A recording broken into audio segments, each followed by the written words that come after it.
আসেন সে প্রমাণটা দেখি। এই যে সংসদ নির্বাচন হইতেছে, এখানে এমপি কে ভোট দেওয়া ছাড়া একটা গণভোট হবে। যে গণভোট হবে, বিএনপি কিন্তু ঘরের মধ্যে এইগুলা স্বীকার করে এসছে, গণভোটে যে সমস্ত জিনিস থাকবে। এই গণভোটে হ্যাঁ বা না ভোট দিতে হবে। হ্যাঁ ভোট দিলে কি কি পাবেন? আপনি 12টা জিনিস পাবেন। 12টা কিভাবে আগামী রাষ্ট্র চলবে সেটা ঠিক করতে পারবেন। কি কি সেটা একটা একটা করে বুঝে দেখি, শুনেন মন দিয়া। আপনি কি এমন একটা বাংলাদেশ চান যেখানে তত্ত্বাবধায়ক সরকার, নির্বাচন কমিশন, সরকারি কর্ম কমিশন মানে যেটাকে পিএসসি বলা হয়, এটা গঠনে সরকারি দল এবং বিরোধী দল একত্রে কাজ করবে? সুন্দর কথা না? 2 নাম্বার, সরকারি দল ইচ্ছা মতো সংবিধান সংশোধন করতে পারবে না। সুন্দর না কথাটা? 3 নাম্বার, সংবিধানের গুরুত্বপূর্ণ পরিবর্তনের ক্ষেত্রে গণভোটের বিধান চালু হবে। সুন্দর না? আমরা সবাই মিলে ভোট দিয়ে ঠিক করব। 4 নাম্বার, বিরোধী দল থেকে ডেপুটি স্পিকার এবং গুরুত্বপূর্ণ সংসদীয় কমিটি সমূহের সভাপতি নির্বাচিত হবেন বিরোধী দল থেকে। সুন্দর না? যত মেয়াদী হোক কেউ সর্বোচ্চ 10 বছরের বেশি প্রধানমন্ত্রী থাকতে পারবে না। সংসদের নারীর প্রতিনিধিত্ব পর্যায়ক্রমে বাড়বে। ক্ষমতার ভারসাম্য প্রতিষ্ঠার জন্য পার্লামেন্টে একটা উচ্চ কক্ষ গঠিত হবে। দেশের বিচার ব্যবস্থা স্বাধীনভাবে কাজ করবে। সুন্দর কথা না? আপনার মৌলিক অধিকারের সংখ্যা বাড়বে। কি রকম একটা মৌলিক অধিকার হইতেছে, ইন্টারনেট সেবা কখনো বন্ধ করা যাবে না, এটাকে মৌলিক অধিকার হিসেবে ঘোষণা দিবে। তার হাসিনা এটা বন্ধ করে দিছিল। দণ্ডপ্রাপ্ত অপরাধীকে রাষ্ট্রপতি ইচ্ছা মতো ক্ষমা করতে পারবে না। ফাঁসি দিলেও তো ক্ষমা করে দেয়, জেল দিলেও ক্ষমা করে দেয়। রাষ্ট্রপতি এবং প্রধানমন্ত্রী ক্ষমতার মধ্যে ভারসাম্য থাকবে। রাষ্ট্রভাষা বাংলার মর্যাদার পাশাপাশি অন্যান্য জাতিগোষ্ঠীর ভাষাও সাংবিধানিকভাবে স্বীকৃত হবে। সব সুন্দর কথা না? 12টা কথা। হ্যাঁ ভোট দিলে সবগুলা পাবেন, এই যতগুলো আছে সবগুলো। না ভোট দিলে কিছুই পাবেন। কিন্তু বিএনপি কি বলতেছে দেখেন, বিএনপি কি বলতেছে, জনগণকে কি বলতেছে শোনেন, নিজের কানে শোনেন। এখানে আরেকটা ব্যালট হবে হ্যাঁ এবং না। আপনারা এটা গণভোট হয়েছেন না? এটা গণভোট। গণভোট হবে হ্যাঁ এবং না। যদি আপনারা যারা আওয়ামী লীগ করেন, যারা অন্যান্য দল করেন, তাদের জ্ঞাতার্থে সুবিধার্থে আমি জানাচ্ছি, যদি হা জয়যুক্ত হয় কোনো ক্রমে, সারা দেশে যদি হা জয়যুক্ত করা মানে ভোটে জয়যুক্ত হয়, তাহলে এদেশের স্বাধীনতার পরে 72 যে একটা সংবিধান ছিল, শেখ মুজিবুর সাহেব করেছিল, ডক্টর কামালের হাতে লেখা, এই সংবিধান টোটাল অমিট করে দেবো, মানে মুছে ফেলবো পারবে না। যদি হা জয়যুক্ত হয় তাহলে আওয়ামী লীগ একবারে আর কোনো মিটিং টিটিং হবে না, মিটিং টিটিং সংসদে কোথাও উঠবে না। ওই হার মধ্যে এই লেখা আছে আওয়ামী লীগ নিষিদ্ধ। এই যে 24 সালে গণহত্যার জন্য আওয়ামী লীগ কিন্তু নিষিদ্ধ হয়ে যাবে আপনাদের ভোটেই। যদি হাতে ভোট দেন, হাতে ভোট দিলে আপনার 16 ডিসেম্বর থাকবে না, 26 মার্চ থাকবে না, আপনার 71 সালের যে যুদ্ধ করতে মা বোনেরা ইজ্জত দিচ্ছে, 30 লক্ষ মা বোনের ইজ্জত দিচ্ছে, এটা থাকবে না। অর্থাৎ আপনারা যারা আওয়ামী লীগ করেন, দয়া করে আপনারা না ভোটের জন্য হলো আওয়ামী লীগের তো আমরা আসলে বিএনপি হইতেছি উদারপন্থী রাজনৈতিক দল। আমরা বিএনপি চাচ্ছি সকল দল মিলে একটা দেশে নির্বাচন হোক। 71কে ফিরিয়ে, মানে 71 যেভাবে আছে স্বাধীনতার যুদ্ধটার ইতিহাস আছে, এই ইতিহাসটা রক্ষার জন্য হইলেও যারা না ভোট দিবেন, যারা আওয়ামী লীগ করেন, আপনাদের কেন্দ্রে অবশ্যই যেতে হবে। কেন্দ্রে যদি আপনারা আপনাদের দলকে রক্ষা করতে যান, যেহেতু এবার আপনাদের নাই কোন নমিনেশনের, আওয়ামী লীগের কোন প্রার্থী নাই, দয়া করে সেক্ষেত্রে আপনাদের কাছে আমাদের অনুরোধ, যারা আওয়ামী লীগ করেন, বিএনপির তো আপনারা ভোট আমাদের দিবেনই, ঠিক আছে? যারা বিএনপি করেন ওরা তো আমাদের ভোট দিবেনই। না ভোট দেওয়ার জন্য যারা কেন্দ্রে যাবেন, আপনাদেরকে যেতেই হবে আপনাদের অস্তিত্ব রক্ষার জন্য, আওয়ামী লীগ রক্ষার জন্য হলেও আপনাদের কেন্দ্রে যেতে হবে। শুনেছেন? তার মানে বিএনপির ঘুরে ফিরে আওয়ামী লীগকে ফিরে আনতেই চায়। তারা অনেক আগে থেকে বলতেছে কিন্তু আওয়ামী লীগ নির্বাচনে আসুক। শুনেন। তবে আওয়ামী লীগের প্রধান প্রতিদ্বন্দ্বী বিএনপি চায় দলটি নির্বাচনে আসুক, নির্বাচনটি হোক অংশগ্রহণমূলক। আমরা আশা করব যে এই নির্বাচনটি পার্টিসিপেটরি হবে, সকলের জন্যই দারু মুক্ত, জনগণ যাদেরকে সুযোগ দিবে তারাই দায়িত্ব পাবে। আমরা কামনা করি প্রত্যেক রাজনৈতিক দল এই নির্বাচনে অংশগ্রহণ করুক। কাউকে বাদ দেওয়ার হলে জনগণই বাদ দিয়ে দেবে। যখন জনগণের বিরূপ প্রতিক্রিয়া হয়েছে তখন বলে এইবার না আসুক, বিএনপি ক্ষমতায় আসলে আওয়ামী লীগ ফিরবে, পরের বার ফিরবে। বুঝিস? ঐক্যমত কমিশনে আইসা বলে আমরা সংস্কার চাই, আর কর্মীদের বলে না ভোটের ক্যাম্পেইন করতে। কি রকম জাউরার জাউরা, কি রকম খাইস্টার খাইস্টা, কি রকম ভণ্ডের ভণ্ড। এটাই আসল প্ল্যান। এই প্ল্যান হইতেছে গ্র্যান্ড প্ল্যান, আওয়ামী লীগকে ফেরানোর প্ল্যান। এইবার ভোটে যদি বিএনপি জিতে তাহলে আওয়ামী লীগ ফিরবে, লিগে রাখতে পারেন। এটা তো আমার কথা না, আপনারা তো বিএনপির লোকদের মুখেই শুনলেন, তাই না? আপনি আসলে ধানের শীষে ভোট দিতেছেন না, আপনি ভোট দিতেছেন নৌকায়, আপনি ভোট দিতেছেন হাসিনা রে, আপনি ভোট দিতেছেন ফ্যাসিস্ট রে, আপনি ভোট দিতেছেন ভারপ্রাপ্ত আওয়ামী লীগ রে, বিএনপি রে না। যারা আওয়ামী লীগ রে ফিরে আনতে চান তারা ধানের শীষে ভোট দিতে পারেন। আমরা বলবো নৌকার ধানের শীষ দুই সাপেরই একই বিষ। এই দুইটারেই বাংলাদেশ থেকে হটাইতে হবে, এই দুইটারে ক্ষমতার আশেপাশে আসতে দেওয়া যাবে না। এটাই আমাদের আগামীর বাংলাদেশ গড়ার শপথ হোক। ইনকিলাব জিন্দাবাদ।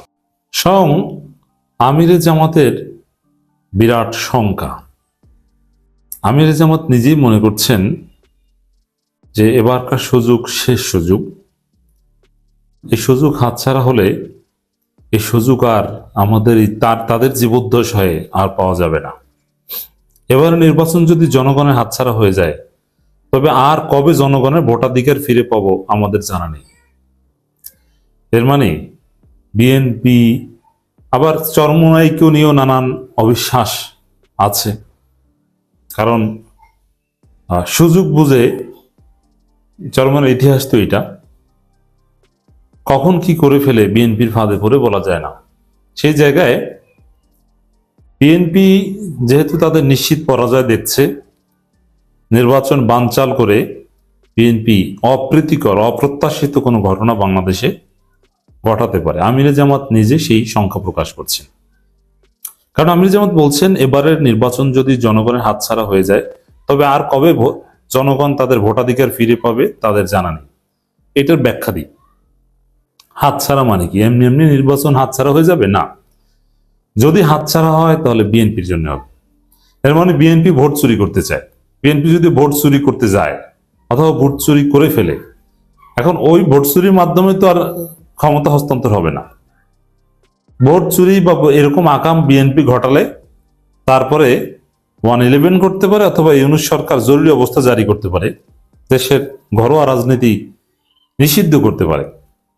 কারণ দেশে ভয়ানক নির্বাচনের নামে কারচুপি হয়েছে, সন্ত্রাস হয়েছে। ইউনূস সরকার জরুরি অবস্থা ঘোষণা করে তারপরে অপারেশন টেবিল হান্ট 3 বা কোনো একটা কিছু চালাতে পারে, তখন চান্দাবাজ থেকে শুরু করে সবাই ধরা পাবে। এরকম যদি কিছু হয় তাহলে নির্বাচনের পরিবেশ তৈরি করতে 4-5 বছর বেশি সময় লাগবে। 4-5 বছর স্থানীয় সরকার নির্বাচন, নানা নির্বাচনের মাধ্যমে দেশে চলতে থাকবে, আর ছাত্র সংসদ নির্বাচন নিয়মিত হবে। তাতে কি হবে যে নির্বাচিত সরকার যেটা আমাদের দরকার এটা কিন্তু হলো না, তখন একটা দীর্ঘ সার্কেলে। আর ইউনূস নিজে ভালো চান, ইউনূসের হাতে ক্ষমতা থাকলে আমরা ট্রাস্ট করি যে না, বাংলাদেশ সঠিক পথে আছে নির্বাচন না হলেও। কিন্তু ইউনূস তো থাকতে পারবেন না, নির্বাচন না হলে ইউনূস না থাকার সম্ভাবনাই বেশি। এরপরে যারা আসবেন তারা তো আর ইউনূসের মতো ফেরেশতা না, তারা তো ক্ষমতা লোভী। তারা চেয়ারে বসলে ওটা আর ছাড়তে চাইবে না, কিন্তু ইউনূস তো ছেড়ে দিতে চান। ইউনূস চান যে নির্বাচন হোক, আমি যাই বাবা। তার নির্বাচন ছাড়াও ইউনূসের অনেক কাজ আছে। ইউনূস প্রধান উপদেষ্টা হলেও ইউনূস হিট, প্রধান উপদেষ্টা না হলেও ইউনূস হিট। ইউনূস ইজ ইউনূস। ইউনূস আবার নোবেল পেতে পারেন, বলা যায় না। কিন্তু অন্য কারো হাতে ক্ষমতায় গেলে তখন নির্বাচন আপনাদের এই তারেক রহমান, ডাক্তার শফিকুর রহমান, মির্জা ফখরুলদের জীবদ্দশায় নির্বাচন চোখে দেখা লাগবে না। আপনাদের মরার পর আল্লাহ যদি আমাদেরকে সুস্থ রাখে আমরা দেখতে পারি। তো দর্শক, এই শঙ্কা আমিরে জামাতের আছে যে এই যে এত শঙ্কা কি কারণে? সবকিছু বিএনপির কারণে, সবকিছুর জন্য দায়ী বিএনপি। বিএনপি এই শঙ্কা তৈরি করেছে। আমিরে জামাতের বক্তব্যটা একটু আমরা দেখি দর্শক। জামাত ইসলামের আমির ডাক্তার শফিকুর রহমান বলেছেন, এবারে নির্বাচন যদি জনগণের হাতছাড়া হয়ে যায় তবে আর কবে জনগণ তাদের ভোটাধিকার ফিরে পাবে আর আমাদের জানা নেই। এর মানে হাতছাড়া হওয়ার একটা চান্স আছে বলে এই আলোচনাটা সামনে আনছেন। হাতছাড়া হওয়ার ব্যাখ্যা দিয়েছি, কিভাবে হাতছাড়া হবে? বিএনপি কারচুপি করতে গেলে নির্বাচন বাতিল হবে, নির্বাচন স্থগিত হবে, তারপরে নির্বাচন দিল্লি দেবে, এই এভাবে হাতছাড়া হয়ে যেতে পারে। আর এমনটা না যে আমরা যদি ভোট না দিতে পারি, ভোট টাকিয়ে যদি বিএনপি ক্ষমতা নিয়ে নেয়। আরে না রে ভাই, বিএনপি ভোট টাকিয়ে ক্ষমতা নেবে, জামাত আঙ্গুল চুষবে। ভোট টাকিয়ে ক্ষমতা গ্রহণ করা সম্ভব নয়, কিন্তু ভোট টাকিয়ে নির্বাচন কয়েক বছরের জন্য বাতিল করে দেওয়া সম্ভব। যে বিএনপি ভোট চুরি করতে গেছে, বাংলা আর ভোটই হবে না, অনেক বছর পরে আসে ভোটের কথা যে বলবে সে মাইর খাবে, তাকে গ্রেপ্তার করা হবে, এরকম হতে পারে। কিন্তু ভোট চুরি করে বিএনপি ক্ষমতায় যাবে, তখন জামাত বলবে যে ভোটাধিকার প্রয়োগ ছাড়াই ক্ষমতা এসেছে, না এটাও হবে না। আর এটা যদি হয়, জামাত এনসিপির সামনে বিএনপি যদি ভোট চুরি করে ক্ষমতায় যেতে পারে, আমি ওই জামাতকে এবং এনসিপি কেও পিটানের পক্ষে। কারণ তোমরা ঠেকাতে পারো না কেন? কসুর রাজনীতি করো। এজন্য কথা ক্লিয়ার, ভোট চুরি করে বিএনপি ক্ষমতায় যাবে, এট এনি কস্ট ওটা ঠেকিয়ে দিতে হবে। যদি নির্বাচন ঠেকাতে না পারে, নির্বাচন হওয়ার পরে বাতিল করাতে হবে। এটা জামাতের জন্য, এনসিপির জন্য ফরজে কিফায়া, এটা করতেই হবে তাদেরকে। দর্শক, আমির জামাত এটা বুঝিয়েছেন যে নির্বাচন হাতছাড়া হয়ে যাওয়া। অতএব যেহেতু এটা জরিপের মাধ্যমে দিবালোকের ন্যায় স্পষ্ট হয়ে গেছে, এবং আমরা বিশ্ববিদ্যালয়ে আপনি যে অকল্পনীয় দৃশ্য দেখেছেন, সাদিক কায়েম কত ভোট পেয়েছে, এই ঘটনা, এই খবর শোনার পর রোকেয়া হলে যে উচ্ছ্বাস, বিশ্ববিদ্যালয়ের সুন্দরী মেয়েরা, তরুণীরা যেভাবে জামাতকে, শিবিরকে ভোট দিচ্ছে, নারী হলগুলোতে সব ভিপিজিএস, জগন্নাথ বিশ্ববিদ্যালয়ের একমাত্র ছাত্রী হলের সবগুলো পদ প্রায় শিবির জিতেছে। নারীরা, উচ্চশিক্ষিত নারী, সাধারণ নারীরা যে দলের প্রতি ঝোঁকে, ওই দলেই জিতে, এটি রিয়ালিটি। এবং নতুন বাংলাদেশের রিয়ালিটি হচ্ছে তরুণরা যেদিকে ঝুঁকে সেই দল যায়, তরুণদের সমর্থন জামাতের দিকে। অতএব এই কারণেই আমির জামাতের আস্থা আছে জনগণের প্রতি। আর এই যে জামাত ক্ষমতা আসবে, এইটাই বিএনপি সহ্য করতে পারছে না, বা পারবে কিনা সন্দেহ আছে, যার ফলে তারা নির্বাচন বানচাল করতে চাইবে, ভোট কারচুপি করতে চাইবে।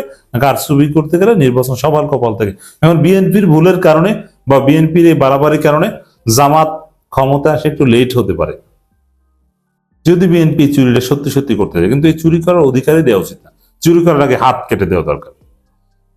যারা বিএনপির ভোট চুরি করতে যান, আপনি রামদা আছে, অস্ত্র টস্ত্র বের করে মানুষকে ভয় দেখান, আমরা সব জানি, আপনি যাই করেন, আওয়ামী লীগের চাইতে করুণ পরিণতিতে পড়তে হবে আপনাদের। আপনাকে ঘর থেকে ধরে এনে, গর্তের মধ্য থেকে বের করে এনে এদেশের তরুণ প্রজন্ম গাছের সাথে ঝুলিয়ে পিটাবে।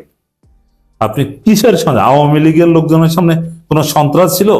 এক একজন গডফাদার, শামীম ওসমান, আবুল হাসনাত আব্দুল্লাহ, সাদিক আব্দুল্লাহ, এরকম গডফাদাররা সবগুলো চোরের মতো পালিয়েছে। আর আপনি কোথাকার কি শেষরা এসেছেন ভোট চুরি করার হুমকি দিতে? আপনি তো কিছুই না। আপনাকে তো এলাকার ছোট্ট ছোট্ট পোলাপন আপনাকে থাপড়াইবে, জুতো দিয়ে পিটাইবে ভোট চুরি করতে গেলে।